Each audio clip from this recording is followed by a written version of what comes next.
Bonjour, je suis contente de vous retrouver. Aujourd'hui, on parle de muscles, on parle de traumatisme et vous le savez, les conseils que je vous donne ne remplacent pas les conseils et l'évaluation d'un professionnel de la santé.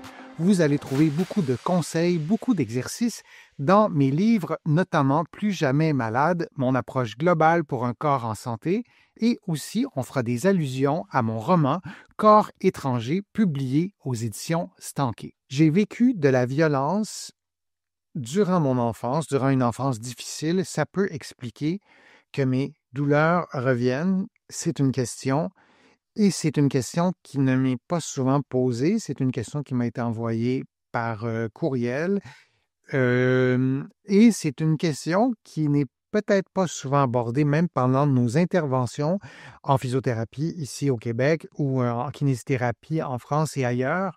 Mais c'est une question qui est importante et lorsqu'on regarde les études, on se rend compte que des personnes, qui ont eu des agressions physiques, il y en a plusieurs, des personnes qui ont des séquelles de leur agression physique, qui ont été subies durant l'enfance dans des environnements violents.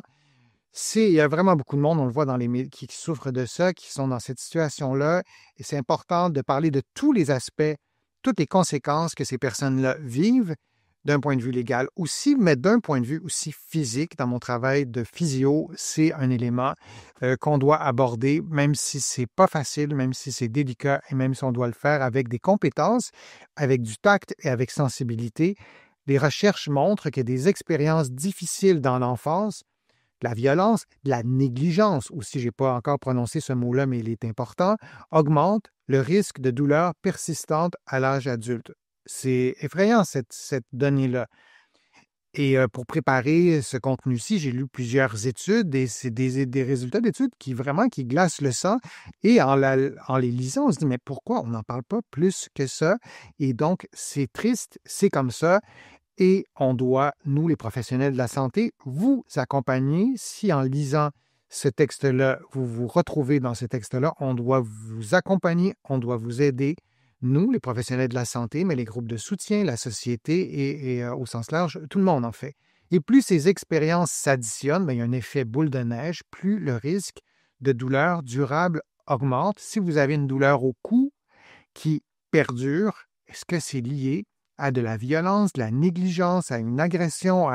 C'est pas simple d'aborder ce sujet-là avec son clinicien, on doit être en confiance, mais je le dis quand même, j'en parle quand même dans un contenu sur ma chaîne parce que de le savoir, parfois, ça peut être un petit élément pour nous aider à le faire aussi. Je vous ai parlé de mon roman Corps étranger. Il y a un personnage qui s'appelle Éric qui pourrait être dans cette situation-là. C'était important pour moi dans un travail de fiction de parler aussi de ces éléments-là qui sont peu abordés dans la vie de tous les jours et peut-être d'en parler aussi dans de la fiction écrite par un physiothérapeute. Peut-être ça peut aider des gens aussi. Chez les femmes exposées à la violence, les douleurs s'installent plus souvent, donc pas uniquement pendant l'enfance. Ce n'est pas dans la tête, le corps et le système deviennent en fait plus sensibles. Je vous l'ai dit souvent, je vous en ai parlé souvent, il y a l'hypersensibilisation ou la sensibilisation centrale, notre système nerveux qui amplifie certains symptômes, mais c'est dans notre tête, c'est dans notre tête, oui, parce que le cerveau est dans notre tête, mais c'est neurologique, c'est vraiment quelque chose qui se mesure, qui s'évalue, et il y a une amplification.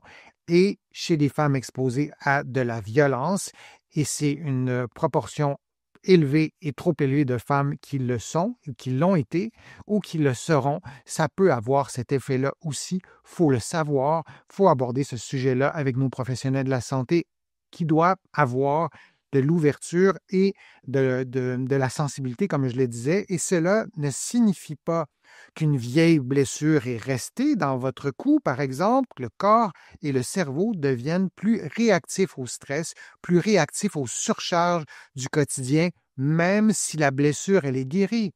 Si vous avez été victime de violence, vous avez, et là on va parler seulement d'un point de vue physique, moi je suis physiothérapeute, donc vous avez eu une agression, vous avez eu de la douleur, et la douleur, elle est partie, il peut rester des séquelles. Vous pouvez ne pas avoir toute votre mobilité et ne pas vous en rendre compte. Le cerveau est habile pour déjouer ces choses-là. Vous pourriez avoir des séquelles physiques sans vous en rendre compte, mais vous pourriez aussi ne plus avoir de séquelles physiques et, d'un point de vue neurologique, conserver cette hypersensibilisation, ce système nerveux qui, dans des contextes précis, pourrait amplifier un signal douloureux.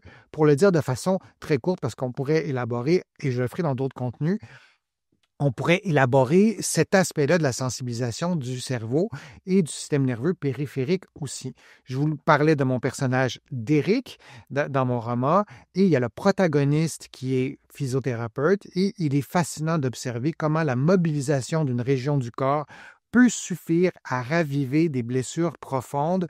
Ça m'est arrivé dans ma pratique professionnelle, c'est arrivé à mes collègues. Je vous parle du personnage de mon roman, qui est un personnage complètement inventé, mais ça nous est souvent arrivé, nous les professionnels de la santé, de traiter une personne et de réactiver quelque chose de très profond en elle, de très sensible en elle, de troublant, avec des manifestations physiques qui s'ensuivent et des manifestations psychologiques. Alors, le corps garde cette mémoire-là. J'étais assez étonné aussi en faisant mes recherches pour vous présenter ce contenu-là. Il y a des études qui s'intéressent à ça, mais il n'y en a pas assez, et c'est étonnant de voir à quel point la science s'est peut-être pas suffisamment intéressée à tout ça, parce qu'on parle de quelque chose qui est quand même fréquent. Quelques conseils. Un premier, vraiment tout simple à dire, pas simple à faire. Parlez-en à un ou à une professionnelle qui connaît les liens entre les traumatismes et la douleur, et demandez un bilan global, le sommeil, d'évaluer le stress, l'anxiété, tous les aspects physiques. Parfois, c'est oublié aussi cet aspect-là. Parfois, on a des problèmes physiques qui perdurent. Là, je vous parle du cou, mais on pourrait parler de toutes les régions du corps dans un contexte d'agression, d'avoir un bilan global. Il y a des groupes de soutien aussi qui peuvent vous aider. Parfois, on n'a pas accès à des ressources. Je vous dis souvent de consulter un physiothérapeute ou un kinésithérapeute de l'autre côté de l'Atlantique, mais je sais que certains d'entre vous n'ont pas accès à nous. À nous, c'est les professionnels. Donc, il y a des groupes de soutien. Vous avez peut-être accès à un médecin, mais d'en parler à des professionnels qui ont les compétences, qui ont peut-être aussi un intérêt et cette sensibilité-là. C'est pas nécessairement la première étape. Il y a peut-être d'autres étapes qui peuvent arriver en amont. On a un cheminement à faire, mais il y a des professionnels qui peuvent vous aider. Mettez en place un plan simple et régulier. Bougez un peu chaque jour. Protégez votre sommeil. Pratiquez une technique de gestion du stress. Vous entourez, il y a des groupes de discussion, des petits pas, mais constants, peuvent faire une différence. Vous allez trouver sur ma chaîne des exercices de respiration. Vous allez aussi trouver des exercices de micro-mouvements. Parfois, on n'a pas accès à des professionnels de la santé et on ne sait pas comment réintégrer le mouvement. Des petits mouvements tout simples, des petites rotations cervicales, des inclinaisons cervicales, des extensions, des flexions cervicales. Au compte-gouttes, vous y allez petit à petit. Dans un contexte de sensibilisation centrale, ce qu'on ne veut pas, c'est déclencher le signal douloureux. Et là, on est pris avec un tsunami physique, parfois aussi un tsunami psychologique. On a tous peut-être eu un événement qui n'était pas agréable dans notre enfance sans que ça soit traumatisant. Et quand on le revit, des fois, ça nous brasse certaines émotions. Alors imaginez dans un contexte de traumatisme et de déclencher la douleur, parfois ça peut peut-être déclencher ça aussi.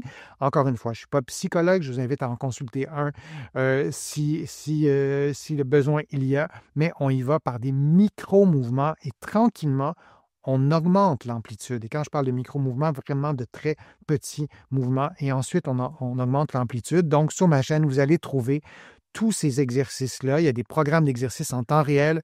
Il y a des programmes aussi, des vidéos où je vous explique les exercices. Alors, ça pourra peut-être vous aider, vous entourer, consulter. Comme je le dis, il y a des groupes de discussion. Alors, j'espère que ces conseils vont vous aider. J'espère aussi de vous présenter des contenus qui parlent de ce problème-là. Pourra aussi peut-être que vous pourrez vous sentir en quelque part soutenu pour aller vers un professionnel de la santé, pour en parler à quelqu'un aussi, pour que ce problème-là puisse être pris en charge et qu'on puisse vous aider à retrouver une meilleure qualité de vie. Merci pour votre présence, merci pour vos commentaires, merci pour vos questions aussi. Je relis tous vos commentaires et ça me fait toujours plaisir de vous relire. Vous allez trouver beaucoup de conseils sur mon site web, le www.denisfortier.ca. Vous allez pouvoir aussi vous abonner à des infolettres hebdomadaires ou thématiques gratuitement. Vous allez trouver aussi beaucoup d'informations dans mes livres que vous allez trouver ici au Québec, notamment mon livre Corps étranger, mon roman, mon livre Plus jamais malade, un guide pratique et d'autres livres sur le dos, sur le vieillissement et d'autres thématiques aussi. Merci très sincèrement pour vos contributions. Sans elles, je ne pourrais pas vous présenter autant de nouveaux contenus aussi régulièrement. Je suis toujours ravi de le faire. Donc, merci. Je suis Denis Fortier. Je vous dis à une prochaine vidéo, à une prochaine fois. À bientôt.